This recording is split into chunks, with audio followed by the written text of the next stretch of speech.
You know, when you're a first-time buyer, it is very hard to purchase a property. I mean, most first-time buyers do not have no clue what they're getting themselves into. Like, they don't understand the processes of actually buying a house, right? This is the whole point of this channel, to educate the people so that you are really aware. So today I want to talk about suspensive condition. What is a suspensive condition when you're actually buying a property, right? So, as you know, in this channel we talk all things real estate, all things personal finance, so that you are the driver of your financial situation, but not the passenger, but you become the main guy, the main driver who controls the destination of your life financially, right? Because if you are the passenger, my goodness, you know what's gonna happen to you. Somebody's gonna drive you, and it's not gonna be for your benefit, but for their benefit. So let's get to the topic of the day. What is a suspensive condition? So when you are buying a property, and you will sign what we call an offer to purchase. So in that offer to purchase, there will be a clause which talks about what is a suspensive condition, right? Or so in terms of what is the suspensive condition, there's a suspensive condition is generally a condition that suspends the whole offer to purchase if that criteria is not met, right? So it is there to protect both the buyer and the seller. So if a certain criteria that is defined, right, and it's not met, the contract or the offer to purchase is deemed as null and void. So what are those? So the first one is normally that if a buyer is buying the property through a bond, right? So if they're buying the property through a bond, the condition will be they should be able to obtain or to be given a bond grant within normally 30 days. Then that offer to purchase will be valid if that criteria is met within the 30 days. But if, for example, let's say you get your grant after 31 days, or let's say 32 days, then that criteria is not met, right? It is not met, and it means that contract is null and void.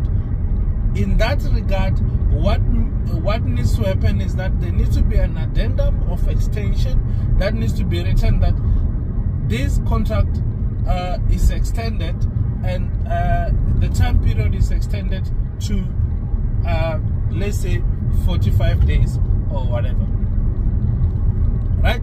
So that is the first criteria. And the second criteria with regards to bond, again, it can be that the bond needs to be the client needs to get the bond approved by the bank. So if the client doesn't get approved by the bank, so the client will not have an obligation to actually abide by that offer to purchase afterwards, because they do not have the bond, right? Which because if we don't have that, then it means they need to make a plan to finance that house, but this protects them from that option, right? And then another criteria will be that the seller of this property that the buyer is buying are selling the property with a condition that they get approved by the bank with the property they are buying, right? I hope that makes sense. So if for example, they get a property, they put an offer to purchase, they apply to the bank, but the bank declined. It means it affects the house that they are selling, and it only means that the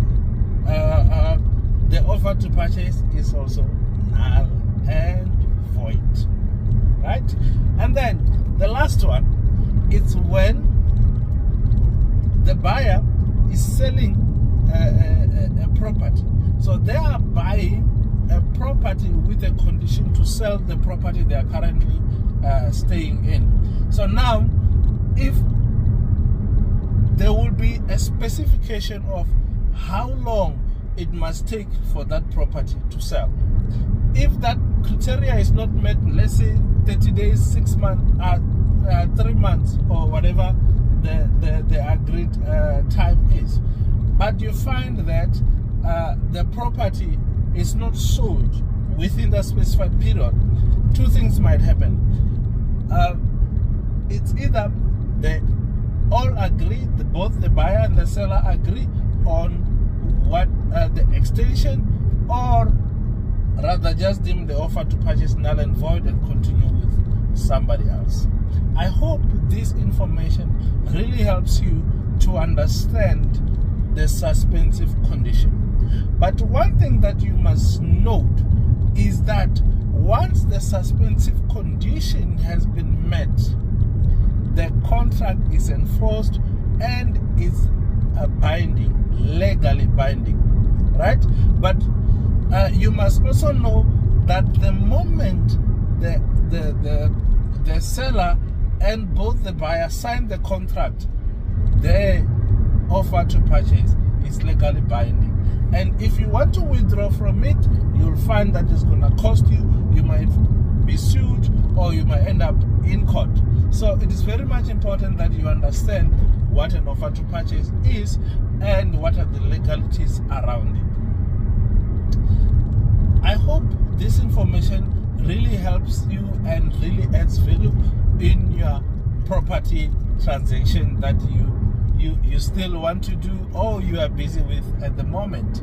And don't forget, guys, to subscribe to this channel, to share with your friends the videos, and also you must also comment in the comment section just to inform me what are other things that you would like to know with regards to personal finance, with regards to real estate. Cheers, I'll see you in the next one.